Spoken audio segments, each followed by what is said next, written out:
Okay, good afternoon. I'm very happy to be with all of you in this session. This is a specially solicited session that is addressing the broad question of where we are from the cause of social justice for Palestinians, with a view to better understand their current predicament and how these impact their health and well-being. Our first speaker in this session is Dr. Ghassan Abu Sitteh. Dr. Ghassan looks at the unfolding lives of Palestinians who were forced to flee Palestine in 1948 to neighboring countries, where their lives eventually got enmeshed in the complex and deteriorating conditions of receiving countries, pushing them to further migrations and exiles. Let me introduce Dr. Ghassan before we listen to his presentation. Dr. Ghassan is a plastic and reconstructive surgeon who is currently practicing privately in London. He is an honorary senior clinical lecturer at the Imperial College University of London and a visiting senior lecturer at King's College in London University. He also maintains his position as a senior researcher at the Global Health Institute of the American University of Beirut. Dr. Ghassan is from Gaza, and he has traveled many times to Gaza under crises to help in the reconstruction and medical services. And we welcome you, Dr. Ghassan. Please, tafadhal. Thank you very much for this invitation. So, as we all know, following a major earthquake, the affected area suffers a series of further aftershocks. And I think what I want to talk about today are the aftershocks of the Nakba earthquake that still shape Palestinian lives and throw up questions that, unfortunately, as a result of the political crisis within the Palestinian National Project, the Palestinian political elite or institutions are failing to understand and respond to. So, as you all know, 85% of Palestine's population was expelled during the Nakba.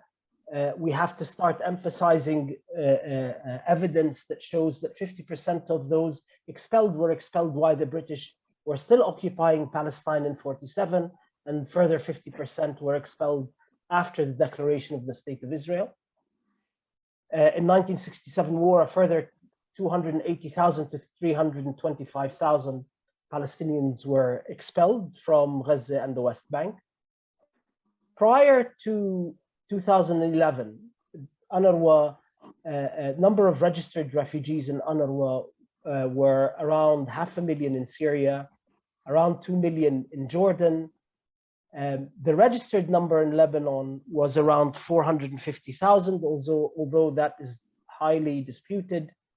In Gaza, it was around 1,300,000, and in the West Bank, around 770,000. But since really the end of the last century and the beginning of this century, there have been major upheavals that have changed the picture of the distribution of Palestinians globally. And this has recently been highlighted by two very tragic events.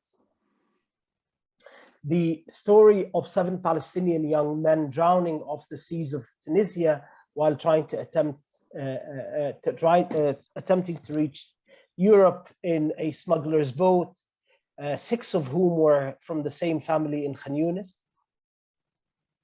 and around 40 Palestinians from Nahar al-Barid in the doomed boat that sunk off the coast of Syria, and a further 7 from Shatila, really highlight the dire situation Palestinian refugees still remaining in the Arab world find themselves at. And an indication to these further waves of migration as Palestinians try to reach areas where they can have a better quality of life.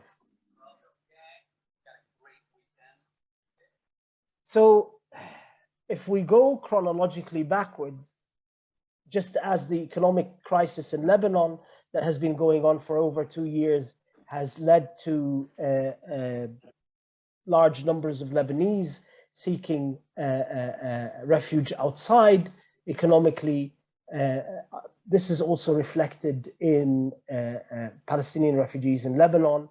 Lazarini's recent statements about living conditions of Palestinian refugees in Lebanon reflect the fact that it's almost now that 90% of Palestinian refugees live in under the poverty line, and that is further driving the number of Palestinians living in Lebanon from probably what was around 170,000 to a smaller number, with all of them seeking refuge in Europe or North America, especially Canada. The war in Syria also decimated the number of Palestinians living in Syria. UNHCR had estimated around 120,000 Palestinians left Syria since 2011, but most likely the number is much higher. There are certain Palestinian factions in Syria that say just from Yarmouk camp alone, around 23,000 went to Sweden. So that reflects the number of Palestinian refugees living in Syria probably has decreased from around 500,000 prior to the war in Syria to probably by 50 to 60% decrease. In Iraq, following the American invasion in 2003, of the 50,000 Palestinians who were officially registered as refugees in Iraq, the overwhelming majority sought refuge following the American invasion and then the civil war that erupted afterward. Before then, around 400,000 Palestinians who had lived in Kuwait found themselves evicted from Kuwait following the first Gulf War and the occupation of Kuwait by the Iraqi army, and then the expulsion of Palestinians from Kuwait. So around 400,000 became around 10 to 15,000. And many of these either initially sought refuge in Jordan, who had Jordanian nationality by virtue of their West Bank origins, or were able to emigrate to Canada and to Scandinavian countries.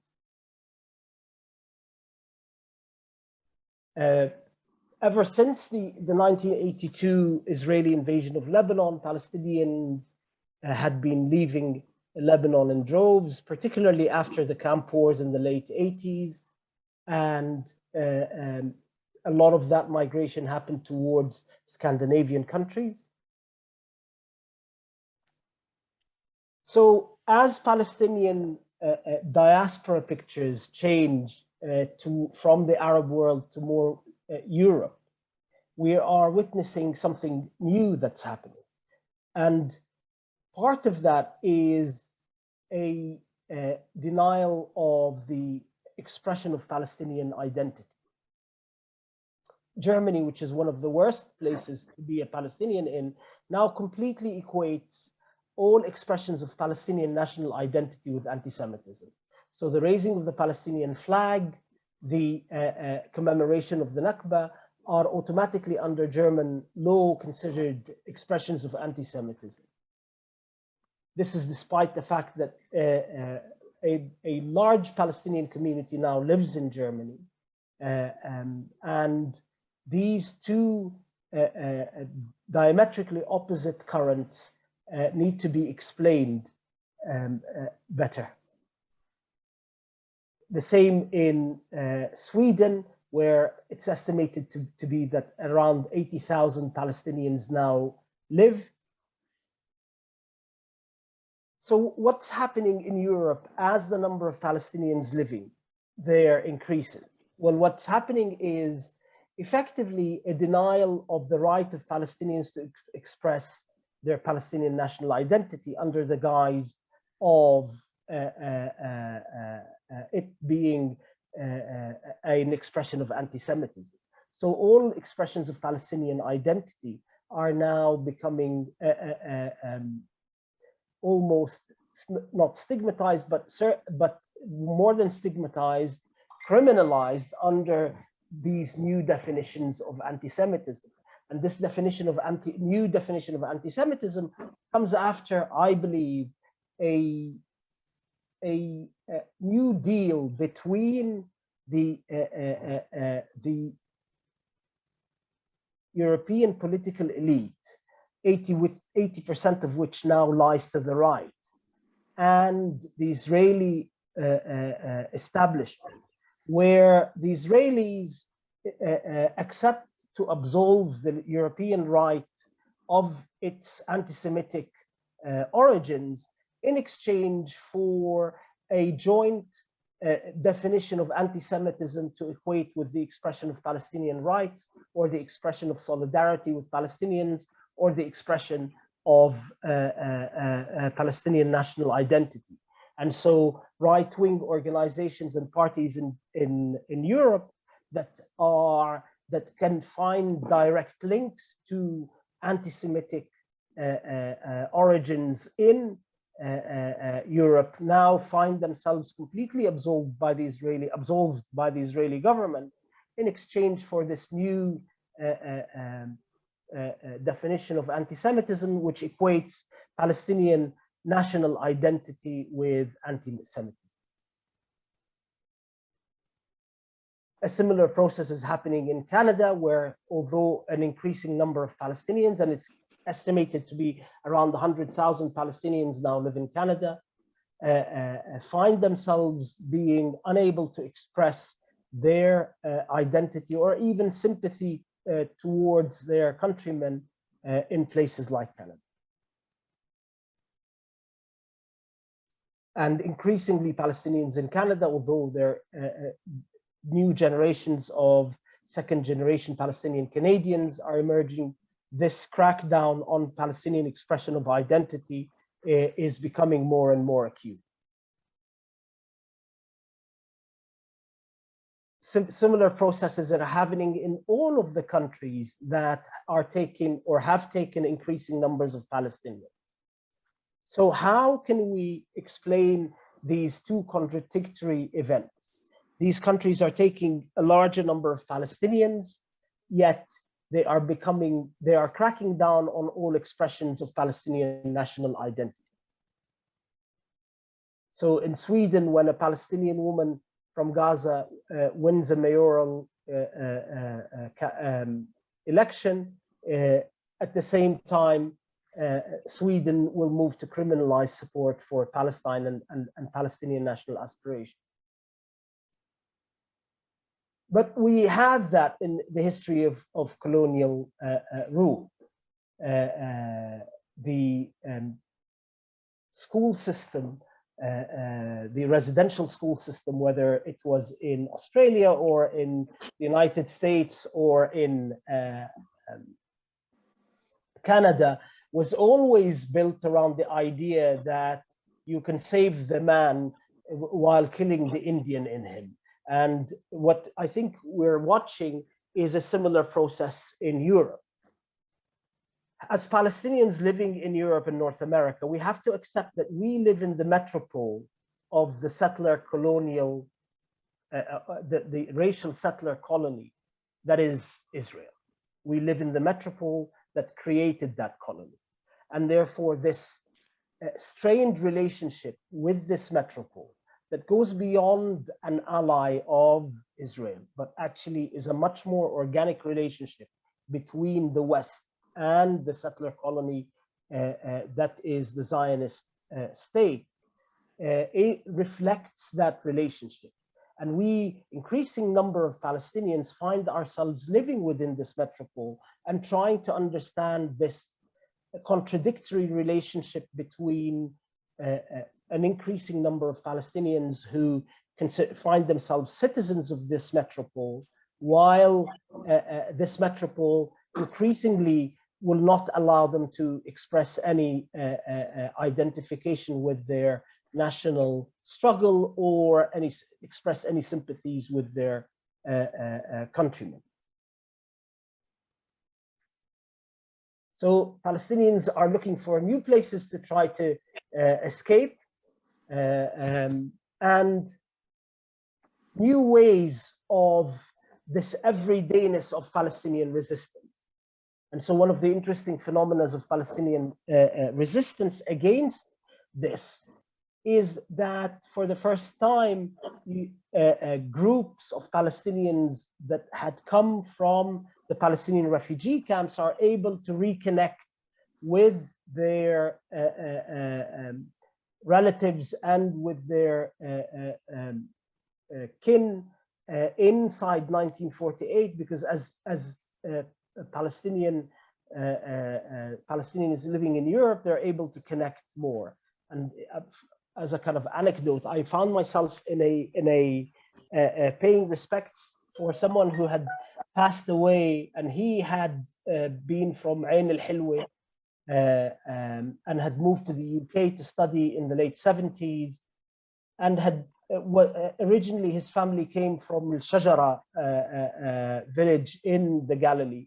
And I discovered that during his life in the UK, he had reconnected with his relatives in the Galilee, and that a lot of the people from in the Aza, in the kind of wake that we were at, were from the same village. Half of them were from Ain al-Hilwa and the other half from inside Palestine.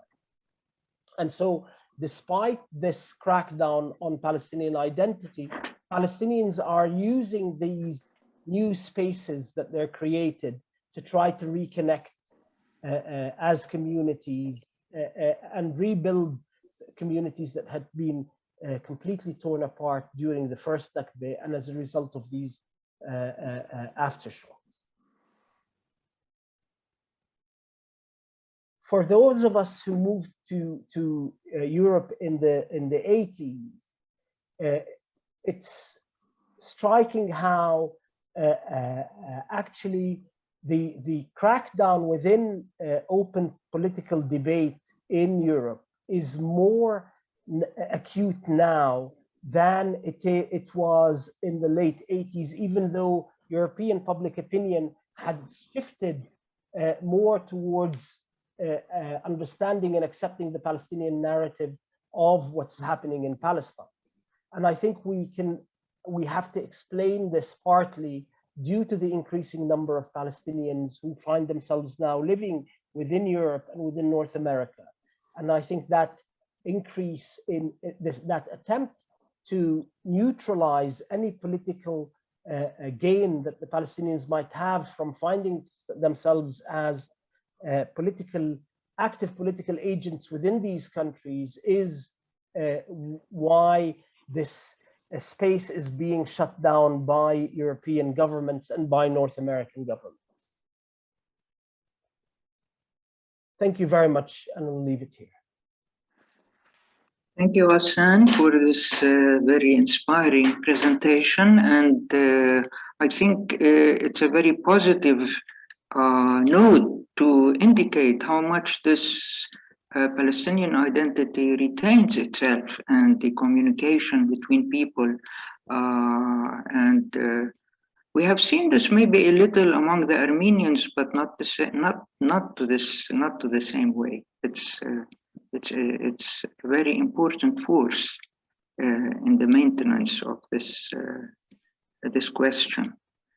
Our next speaker is Dr. Osama Tannous, and Dr. Osama will speak to us about the situation of the Palestinians who are living inside the Green Line. He portrays their lives within an Israeli settler colonialism strategy, showing how injustices against them continue to multiply into the present. Let me first introduce you, Dr. Osama. Dr. Osama is a pediatrician and public health scholar.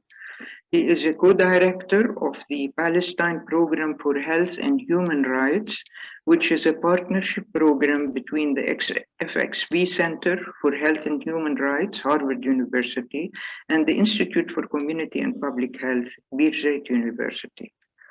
Osama is a board member in Physicians for Human Rights Israel and B'Tselem, and a policy analyst for Al-Shabaka. تفضل Osama. Thank you, Huda. Thank you, Ghassan, and thank you for the audience and for the LPHA for inviting me. I will try to give an overall presentation about the political situation of the Palestinians inside the Green Line and how that affects their health outcomes, and maybe try to see the similarities and be in conversation with Ghassan's presentations. So I will just start with a brief introduction, talk a bit about health disparities, then go on to theoretical framework of racism and settler colonialism, how we can use them to understand the situation of Palestinians inside the Green Line, and emphasize the gaps in knowledge about us. So a brief, as you all know, in the Nakba, the vast majority of Palestinians were expelled from their homeland and either into the neighboring Arab countries. The creation of basically the expansion of the Israeli frontier has created the geographical categories of the West Bank and Gaza Strip in that sense. And a small minority of Palestinians remained within the Green Line. So people like me and my grandparents who either remained or were expelled to Lebanon, Jordan, but somehow managed to trespass and return and have Israeli citizenship. So the Palestinians inside the Green Line between 48 and 66, there is some kind of voice in the background. So between 48 and 66, we were subjected basically to a military rule, which means that every Palestinian town, like my town Tarshiha, or like all the neighboring towns, were under strict military governance, meaning that everybody who wants to leave, either for any treatment or work or any kind of leaving the village, will need a permit from the military rule. But mainly this was a way to conduct massive land confiscation. So the vast majority of the land of Palestinians were confiscated during that period. And of course, that was a period of really terrorizing the consciousness of the Palestinians in the fear that you need to be obedient citizens and subjects, otherwise you will be punished, you can be expelled. This is the time where the massacre of Kufr Qasim happened, among other atrocities. So it was quite formative in the consciousness. Later on, important landmarks are the Land Day, which was one of the first confrontation between the Palestinians in the Sakhnin, Arabi, Deir Hanna.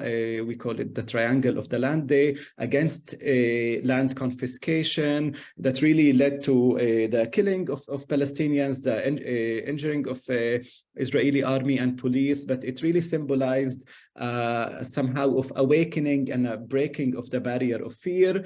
While the majority of land was confiscated before, this really symbolized a way where people were saying, no more, you cannot take more of our land. Of course, the first Intifada and afterwards the Oslo Agreement had a different effect on us, basically because the PLO within the Oslo Agreement somehow left the Palestinians inside the Green Line as an internal Israeli matter. Right, and later on, the second Intifada, of course, also occurred within the Green Line with the October events and the killing of Palestinians inside the Green Line and martyrhood. So all of these are kind of dots in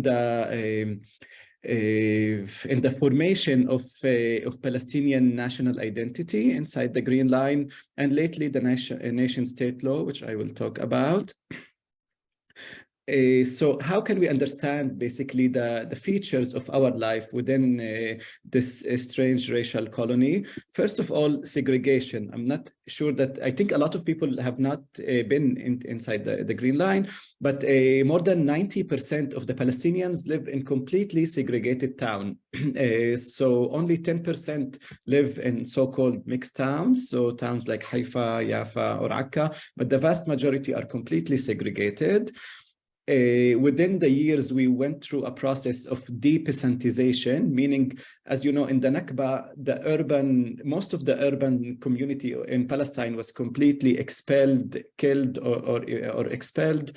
So the Nakba has kind of eliminated the urban experience of Palestinians and the urban elite.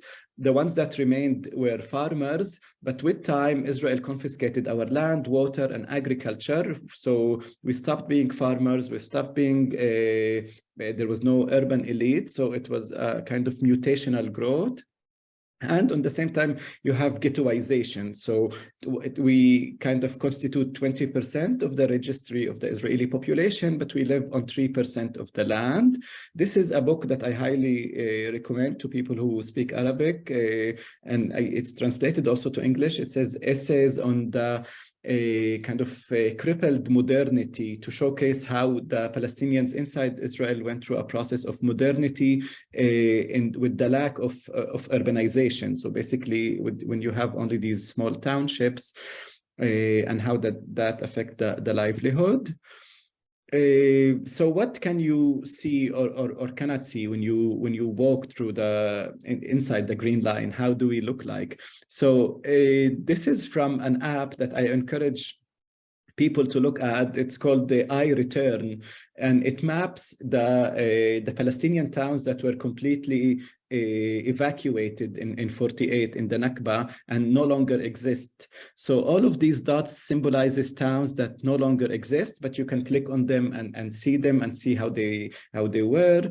That is something that you cannot see when you look at the map right now or when you walk through the street or drive, but you see these scattered Palestinian towns that are segregated and look like this, basically, because of the confiscation of land, a lack of urban planning or any form of master planning. So basically people build on top of each other, just trying to provide a rooftop. So our towns have become these kind of crowded ghettos with concrete structure with no green spaces or any features of a city. How does that affect health disparities? So if we look throughout the whole space between the river and the sea, throughout all of Mandate Palestine, we can see that Jewish Israelis have the highest life expectancy versus Palestinians inside the Green Line that have shorter life expectancy, and then Palestinians in the West Bank, and then Palestinians in Gaza Strip. Of course, this reflects also the hierarchy of the social determinants of health, so the political and social conditions that constitute most of our health outcomes, and also the access to healthcare. So somehow, if we look at this entire space as a space governed by apartheid and by Jewish superiority and Palestinian inferiority, we can try to really map these different shapes of and hierarchies. So if we look inside the Green Line, these are from the Israeli Ministry of Health publications. So if we look at the towns with the highest overall mortality rate, all of the 9 out of the 10 towns with the highest mortality rate are Palestinian towns. There is only one here, Dimona, which is a poor Jewish town in the south. But and sometimes it's double of the national mortality rate. So there is huge disparities in health outcomes. And if we look at mortality from heart diseases, so while the national average is almost 250 per 100,000, all of the 10 towns with the highest mortality rate from heart diseases are Palestinian towns. So all of these are Palestinian towns, completely segregated, that you can see have almost double the mortality rate. I'm just trying to emphasize the differences in health outcomes. And this is also from the Ministry of Health. So the green symbolizes the Palestinians and the blue Jewish Israelis. So from all causes of diseases, and this is the relative risk of mortality, the odds ratio. So from cardiovascular diseases, diabetes, stroke, and basically from all diseases we die more, except for suicide and dementia. Okay, so we commit less suicides and we reach a less, a higher age, so there is less dementia. And when it comes to homicide, actually, it's quite terrifying because, and you might hear about this in the news, the ghettoization has really led to kind of a crime-friendly environment where the Palestinian towns have become towns of basically communal crime. So a lot of Palestinians die from homicide, much more than Jewish Israelis, much more than Palestinians in the West Bank or the Gaza Strip or the neighboring Arab countries. And a lot of the literature basically focuses on the individual, risk factors. They try to bring it up to us, to our biology, our culture, behavior, how if we eat unhealthy food, we smoke, we don't do diet, so on, while ignoring the vast majority of factors that determine our life and have been designed by the Israeli state. So how can we make a better understanding of this? Okay, also our health mirrors a lot of the health of indigenous population. When you look at indigenous populations in North America, in Australia, New Zealand, so the same, we have much more diabetes, much more homicide, much more heart diseases, younger life expectancy. And this is from an article it's my article that should come out in a few weeks in the Journal of Palestine Studies, where I compare the health of Palestinians inside the Green Line versus the health of other indigenous populations. So we can see a very similar pattern of much higher neonatal mortality, much higher rate of mortality from diabetes, cardiovascular diseases, heart diseases, and so on. So that pattern exists, but how can we understand it? If you look in PubMed or in the other medical literature, you will find very little discussions on racism or in colonialism when it comes to the health of Palestinians inside the Green Line. You will often see descriptions of Israel as this rich European welfare state with multi-ethnic population, and it has an Arab minority, this is how they call us, an Arab minority, that has health disparities or a gap that needs to be bridged. So instead of talking about race or ethnicity, let's talk about racism and how we can understand that, which has been the debate in the USA and in other countries. So racism is defined by Kamara Jones, was previously the head of the American Public Health Association, as a system of structuring opportunities and assigning value based on the definition of race, which unfairly advantages some people and discriminates against other people. And this has operated in different ways in the USA with the structuring of opportunities for whites, blacks, Asian Americans, and indigenous. This is basically the core of Zionism and the state of Israel, right? Building a system that structures values and opportunities based on racialization. As we know, race is a social construct. There is no, and it's a product of its own environment. It doesn't follow the color line. It is not about being black or white or being a Jewish or Christian or Muslim or so on. In different locations, racialization operated differently. So if we look at Ireland, the whole concept of racialization also among white Christian population was built on the settler colonization, of course, of Ireland, and on differences in Protestant and Catholic and so on. In the USA and in Australia, it operates differently. In Sudan and in different parts of Africa, it operates completely differently how the racial categories are created. in Israel, as Ilana Tatour, Arish Sabbagh, and other scholars argue, citizenship was designed as a tool for racialization, where the settlers is seen as the natural, and so Jewish Israelis are seen as the natural, authentic citizens, and we as if aliens and guests in our own country. So even when people say that, Palestinians, they have inside the Green Line, you have Israeli citizenship, you have Israeli passport, somehow you're a part of the democratic process, of course, but that has been used as a way to dominate us rather than to gain equality. So we face multiple levels of racism that is legalized and structural. It is much more similar to the USA during the Jim Crow era or apartheid South Africa than the USA today, because racism is written within the law, right? So the assignment of value, where you can live, where you cannot live, what you can work, and basically, if we look at the Jewish nation-state law, which passed in 2018, it clearly states that Israel is a Jewish state where the right to exercise self-determination is unique to the Jewish people, right? And the building of Jewish-only settlements is a value to be promoted, strengthened.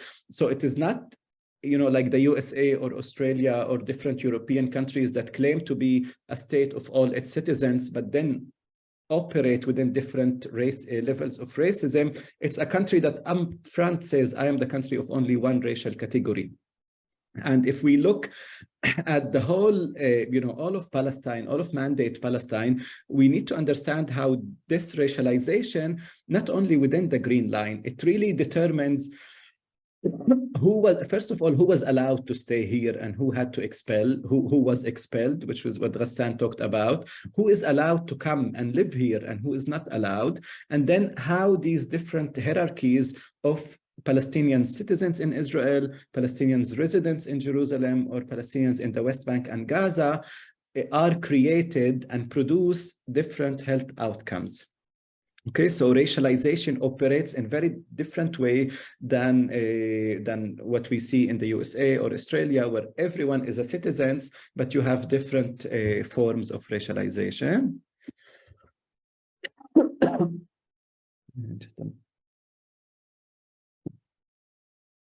Excuse me, I have a bit of a sore throat. So, and as we know, racism affects health in multiple ways that we know or do not know. It affects our land alienation. As I said, most of Palestinians have been alienated from their land, from our ecosystem, economic deprivation, trauma, inadequate medical care, and ongoing response to trauma, to discrimination. All of this operates all together like a spider of web to produce worse health outcomes. Okay. So this is racism. When it comes to settler colonialism, as I'm sure most of you know, settler colonialism has been theorized much recently. It's a different form of colonialism where the settler aims to replace the indigenous population through the kind of elimination of the native, and not only to control it from the outside. Israel, like Australia, North America, Canada, are settler colonies where a white population comes not to integrate within the existing population, but to replace it, basically. This has been our case. There is a lot of writing on settler colonialism and Israel. But what is important to understand and distinguish that unlike previous settler colonies like Australia and Canada, where the vast majority of the indigenous population was massacred, completely eliminated, and now they are only like between 1% to 3% of the population. In Palestine, we're much more, when we look at all of historical Palestine, we are 50% of the population. A large population are refugees. So settler colonialism operated in different ways. It could not do the same large-scale massacres. So it was mainly focused on expelling and then creating these different compartments in order to create a settler majority inside the Green Line and in the settlements. And if we look at the actually how does our reality looks like on the map? So the same, what we are used to seeing in the here on the right side is the West Bank, expansion of settlements, the confiscation and stealing of lands, and so on. All of that processes happened in the 50s and 60s. So this is my hometown here of Tarshiha. Okay, Tarshiha. So the Galilee, most of the towns, were expelled, either bombed, but then we remained on small amount of land versus, and here you can see Ma'alia, like the neighboring villages, but the vast majority of land was confiscated for the building of Jewish-only settlements around us, and kind of to ghettoize us. So the same frontiers, if we can imagine the frontiers in the USA that were expanding towards the West Coast or towards the South, these same frontiers were operating here within the Green Line, and then after 67, it happened in the West Bank and Gaza Strip with the taking of land, the building of Jewish-only settlements, only that this happened in the 50s and 60s. And this is from the report of Amnesty International, of Human Rights Watch. Okay, so this is basically how you would see. Jisr al-Zarqa is the only Palestinian town that remained on the coast. The vast majority of coastal towns were completely evacuated, ethnically cleansed, but then the town was surrounded by Jewish settlements. So here you can see a growth with under ghettoization that produces these differences in population density, in infrastructures, and we end up having something like this, that of course this is not a healthy environment to live in, to walk or to do sports or to to have any form of a healthy lifestyle. So basically, the Palestinians in Israel live in small geographical enclaves that are often stigmatized zone of racial exclusion, economical marginalization. They are not villages or cities, they're literally townships. Baldat. Just a moment. We have a shrinking of the living space, demographic growth, and absorption of the internally displaced. So again, almost 30% of the Palestinians who remained even inside the Green Line are displaced from, so they are not refugees because they did not cross internationally recognized borders, but they were displaced from their own towns that were evacuated into other Palestinian towns. So the Palestinian towns had to accumulate and absorb another population. So if you look at Nazareth, all the surrounding towns of Safuri and Mjaidil and so on ended up in Nazareth, just adding to the population. You had the destruction of urban life, annihilation of rural life, became landless peasants and urban dwellers, and kind of impoverished proletariat. And despite having a very clear pattern of indigenous health and multiple forms of racism, when you look at a lot of the medical publication about Palestinians in the Green Line, they are often called Israeli Arabs. They are reduced to minority health in this welfare advanced democracy. And this is really part of the fragmentation of Palestinian health into minority health, refugee health, conflict health, something that we are really trying to struggle and to write, and I think the frameworks of settler colonialism and apartheid and the structural racism allow us to assemble all of these pieces together. So there is a lack of critical knowledge production. There is, of course, some, but it's very little. There is a lot of writings about discrimination and so on, and minority health and cultural behaviors, but really nothing that focuses, very little that focuses on racialization and settler colonialism. But do not worry, we are not passive subjects. We are here, we are resisting, just like all of the Palestinian people. So these are just some photos I wanted to share. This is in Haifa during the the Praver plan. We organized like massive demonstrations against land confiscation in the Naqab that really led to a lot of clashes with the police and eventually to the stop of the plan.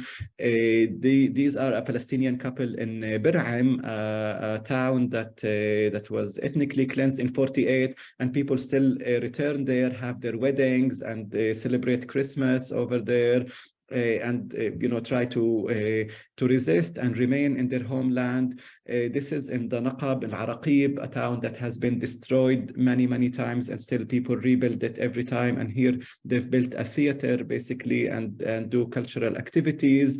This is in my hometown of Tarshiha, where people commemorate the Nakba Day, Yom Tarshiha, when the village was bombed and the vast majority of people were expelled, and we held different kind of activities with the refugees of the village and kind of commemorate the martyrs and educate the next generation. So it's an ongoing struggle, like all of the, I think, Palestinian struggles. And thank you.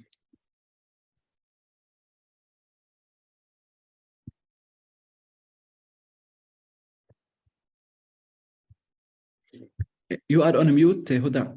We can't hear you.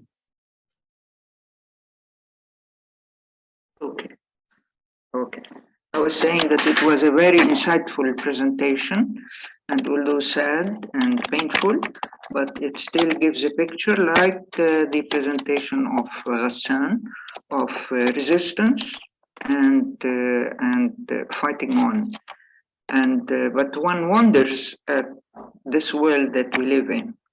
It is unbelievable. So let's see what you have, whether you have questions. I saw in the chats, I saw that there was a comment, at least from Harry. I don't know that I can find it now. Did you see it, Ghassan? He was talking about what's happening in Canada. Yes. I mean, yeah. Canada. What I wanted to basically try to allude to is that we need to start understanding this crackdown on Palestinian expression of Palestinian national identity within Europe, within North America, not just as related to foreign policy alliances of these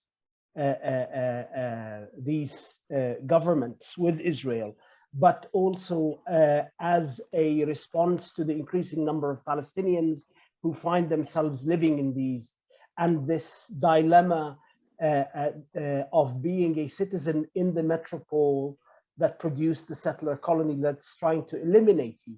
And the interesting thing about the term that Patrick Wolf uses to define settler colonialism, which is elimination, that it goes beyond physical elimination into politicide. So, what is happening, what is being attempted in this metropole, in this Western metropole, is the politicide of these Palestinian newcomers into this political space to try to neutralize any effect that they might have on foreign policy in these countries. Okay, any questions that, do I see any hands? Because I can't find the chat. I don't think there's anything in the chat anymore. Now, I think one wonders when one hears this this presentation, the extent to which people can be pulled, the extent to which any people can be pulled and still they bounce back, as we say in resilience. It's been unbelievable, and one finds it in new generations too, which is one is only living the present, but what picture of the future? I mean,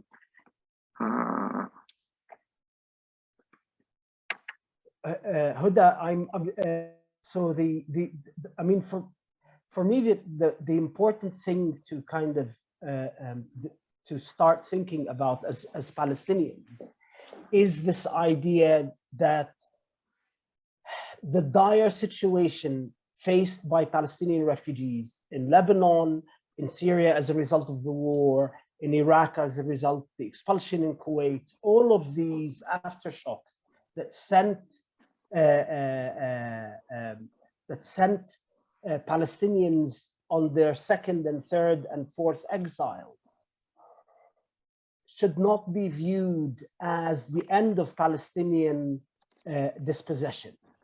That somehow they now have gone to a place where they are able to exercise sovereignty as citizens of these countries, but actually as another phase of dispossession and another phase which requires by the colonial project their elimination as Palestinians, their silencing as political subjects that identify as Palestinians. And then, so we need to kind of, because when the situation gets in Lebanon so bad that Palestinians, when they get to Europe, should somehow be just grateful that they're in Europe, or that the Palestinians from Syria should be grateful they're now in Canada. And they're so, that kind of gratitude that is expected of the refugee not to rock the boat by demanding some kind of national right. That's the dangerous bit.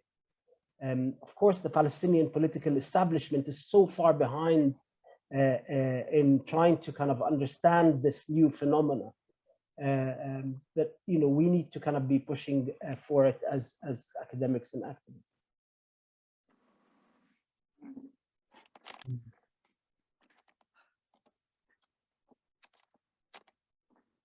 Yeah.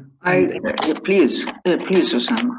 Yeah. So again, just to elaborate on Ghassan's sentence, you know, kind of we're in a situation, and I think that nobody planned this, right? Because if you look at you know, Herzl's writing of the Alt Neuland, or the, you know, the old New Land, his imagination of the Jewish state, it doesn't contain Palestinians, right? Like the imaginary does not contain us. And yet the world in 1948, you know, was not a world where these massive scale massacres could happen, like the ones that happened in the Americas and Australias and so on. So that's kind of created this this strange contradiction, where you have a settler colonial state, but you have almost 50% of the indigenous are there on the same land, are not eliminated. So of course it will lead to these brutal struggles also in the Naqab and in Ghazi and in the West Bank and on all the frontiers. But, you know, we're here and you cannot erase us, right? And at least you cannot erase our, us also, not only as biologically, but as political subjects who are there and writing and having a plan for the future and so on. So it's of course kind of hard to think about the future, but it's also good to have some kind of hope in what we're seeing, and in a lot of comrades who are committed to anti-colonialism, anti-apartheid struggles, and yeah. So one of the phenomena of settler colonialism is the everydayness of violence, and that's a kind of term that was taken from feminist literature about everydayness of violence. And one of the things that, and it's, you know, coincidental that both Osama and I wanted to also end our talks on, is the everydayness of Palestinian resistance. Actually, Palestinian resistance, and that's where I brought the title, you know, the sum of all of our struggles. It's that everydayness, that wake in Reading, in just outside London, where people from 1948 Shajara and Ain al-Hilwa sat to basically perform a social duty that had been performed by Palestinian communities for thousands of years, where you have the Aza after the death of someone, and there are 3 days and everybody goes to the house, or the everydayness of Palestinian resistance inside the Green Line, or the everydayness of Palestinian resistance in Australia or Canada or the West Bank or Gaza, beyond the large resistance, the politicized resistance. It's that everydayness of resistance that expresses itself everywhere, that Palestinians are. Mm. Yeah. I think we have two hands in the chat. I recognize, yes, sorry. There's Graham and there's Mamdouh. Who wants to go first? Mamdouh? Sorry, Graham, I'll give you next. Mamdouh? Yes, actually, I have just a couple of comments. Extremely excellent presentations, both by dear friends, Ghassan and Osama. As for anti-Semitism, I want to point to the fact that now the anti-Semitism is directed not only to any form of Palestinian expression of rights and identity. Any non-Palestinian, any European, any North American, whether a citizen or a politician or an NGO that criticizes Israel, just any criticism to Israel is labeled as anti-Semitism. And we know when the report of Human Rights Watch about apartheid, and then the Amnesty report to the same effect, they were labeled as anti-Semites. So this is a new development, and a lot of European governments and parliaments are going in line with this. The other point, the fact that in Palestine now, from the sea to the river, the historic Palestine, the Palestinian population is almost exceeding 50% of the population. So in spite of all the measures, on the demographic level, we are there to stay. And the Sumud and the resistance are working in spite of, against all the odds. A third point I would like to raise, that what we are witnessing in historic Palestine now is there is a new model of apartheid. It is much, much different from the apartheid model that used to exist in South Africa before the dismantling of the apartheid regime. Because in South Africa, they did not aim at expelling the indigenous people. They just separating the black population from the European population and to exploit their labor force. In Palestine, the aim of this apartheid is to try to make the Palestinian life as difficult as possible to live beside the active process of expulsion. So there is, as Osama pointed out in his presentation, that settler colonialism unravels in history in different forms. And now we are witnessing the harshest model of apartheid and settler colonialism. Thank you. You want to speak before I give Graham? Go ahead, Ghassan. And there's something very quickly I want to say that that's very unique about Zionist settler colonialism and Palestinian health. And that is, in South Africa, African labor was needed by South African capital to extract value from the mines.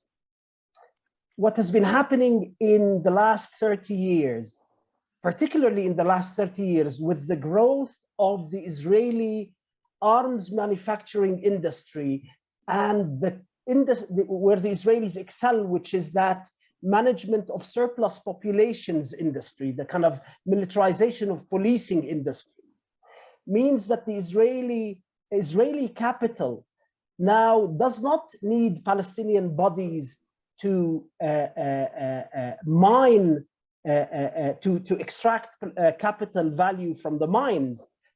Wounding of Palestinians by these companies that are manufacturing and then using the act of wounding of Palestinians to market these weapons globally has become the extractive mechanism by which capital is generated by the indigenous population.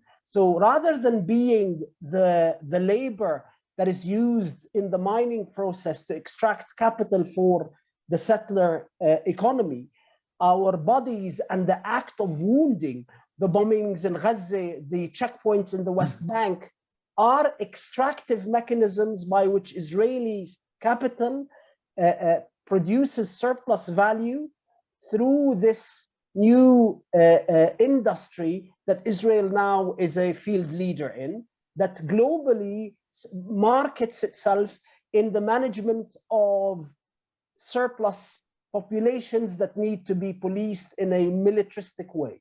Sorry, Graham. Okay, well, no, Yeah. don't apologize. I thought these were really two very strong additions to the LPHA program. They weren't research presentations, but they were scholarly presentations drawing on a range of evidence and experience in order to make a case. And I think that's a valid type of thing for the LPHA to have. So thank you very much to both of you. My comment, which I put in the chat, was just I looked at population projections for 2040, which projected 9 million Palestinians in the West Bank, Gaza, and Israel, which would be more than the number of Jews in Israel, suggesting that despite everything, the plan for the Palestinians to disappear voluntarily or by other means is not working. And therefore, the Palestinian present and future is a real thing, and it's something we can support without necessarily being anti-Semitic. And I'm just wondering what the two speakers feel about the fact that despite everything, the demographics are in Palestinian favor. Thank you, Graham. I would just like to say a very quick note on this whole issue of Semitism. I note that the first reaction of Palestinians when we hear about anti-Semitism is to say that we are Semite too.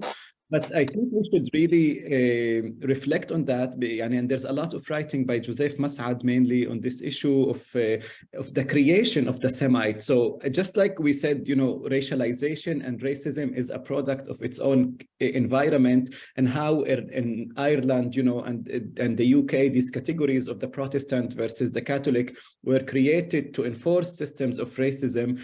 In Europe, the Semite was created, it's a biblical category. It does not have anything to do with biology or so on, just like black or white or yellow or red or so on. It was created in a European context to differentiate between Christians and Jews and people who can join the European modern project, of the nation state of Germany and so on, versus people who are not allowed. So I think we should problematize, this concept of Semitism, not to say that we are Semite too, but to say that Semitism and anti-Semitism were created in Europe, and they operate very differently in the Middle East. Also, it operates very differently compared to Mizrahi Jews and, Jews who have been living for ages in Iraq or Morocco or so on. So not, just to understand Semitism in its European context, and then to say how it was weaponized by Israel and by other states and kind of outsourced to other Palestinians or Arabs. So now, Muslims and Arabs are accused of anti-Semitism instead of Europe and so on. So it's a bit more complicated. And yes, of course, we're here to see, like, there's a lot of I studied public health in Tel Aviv, so even the whole school of to study about demographics was with this, how do we incorporate Aliyah with encouraging Jewish migrants and settlers into Israel versus working to lower the birth rate of Palestinians versus, there's this entire industry of fertilization and assisted reproductive. Israel is kind of an empire in reproduction therapy. So it is an ongoing struggle to, and this of course will lead to more violence, because you need to maintain a majority, at least in different compartments, right? This is why Gaza was created from the first place as this dumping ground, you know, for refugees, and why no matter how our number inside the Green Line has increased from almost 150,000 to 2 million, but still on the same ground. So you will see much more. And in Jerusalem, you know, there's this ongoing struggle, so more home destruction, land confiscation, and kind of these manifestation, and more resistant to it. Yeah, until, you know, maybe we can all live freely and equally in this place. But please correct me if I'm wrong. But my impression is that Israel doesn't have effective means to address the demographic issue.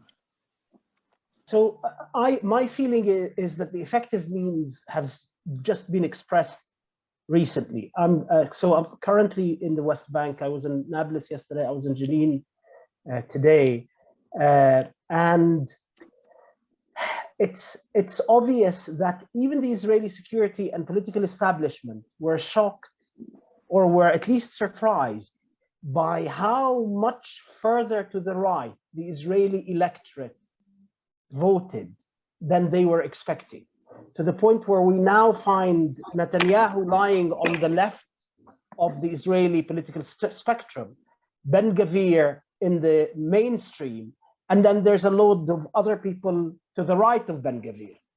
And so this ideological preparation to solve this issue, this problem that you discuss, Graham, which is the population issue, is already underway. And we're watching this move where the shift within the political sphere keeps moving to the right until the unspeakable becomes mainstream and the unthinkable becomes very thinkable, in terms of expulsion, in terms of massacres, in terms of physical elimination.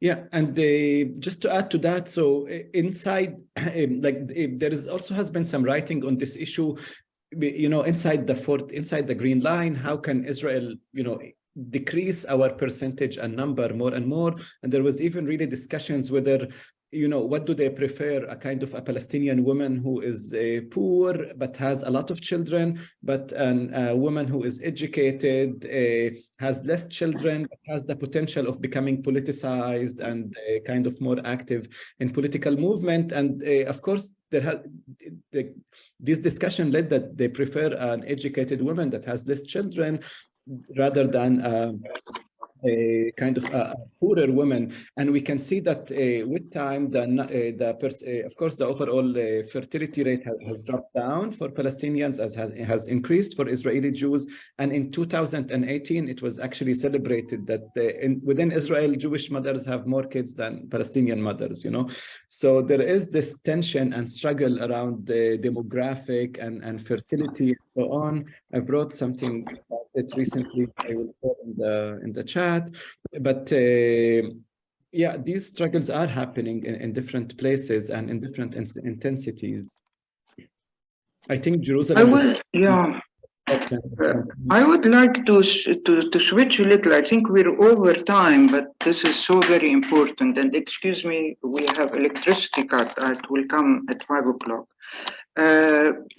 I am thinking that the solution for many of us, and for our region, for Lebanon, not only for Palestine, is in the political system that we are held. I don't know what to say. We are imprisoned in. We are imprisoned in a political system that does not allow us to move favorably forward. And I think this is also the situation in Palestine. And I wonder whether you see any hope in moving the political system, so that, because also the political system is the creation of Israel, and it is with the purpose of just keeping the political activity or any kind of demands in check. This is the same for us in Lebanon. We feel it's a hopeless situation because we can't do anything about it, and this is very bad. So how do we, if we look at it the other way, how can we deal with the politics within Palestine? How can we make some breakthrough in the Palestinian politics, if we can? If I may pose this question, which frustrates me so much in our country. I mean, internally, in terms of re-articulating a Palestinian national project that is the sum of all our struggles, and that expresses the struggles of Palestinians in Al-Araqib and in Tarshiha and in Canada and in Sweden and in Ain al-Hilwa and in Jordan and in Syria and in Iraq and in Gaza and the West Bank, that internally we are stuck as Palestinians. We are stuck in the West Bank with the PA. We are stuck in Gaza with the siege and the siege in Gaza. We are stuck with a dead PLO that nobody wants to sign us a death certificate on because it suits everybody for it to be dead, but not certified dead. We are stuck in the absence of institutions, Palestinian institutions, like the Palestine National Council, that again can be representative of all Palestinians. In terms of the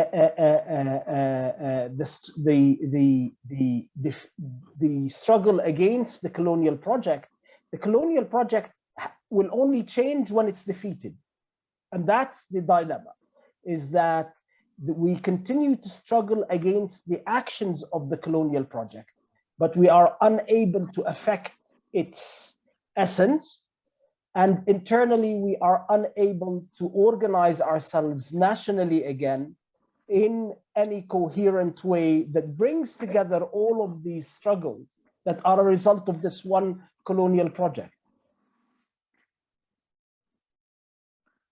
Yes, which transcends the situation in Palestine too, I may say sadly.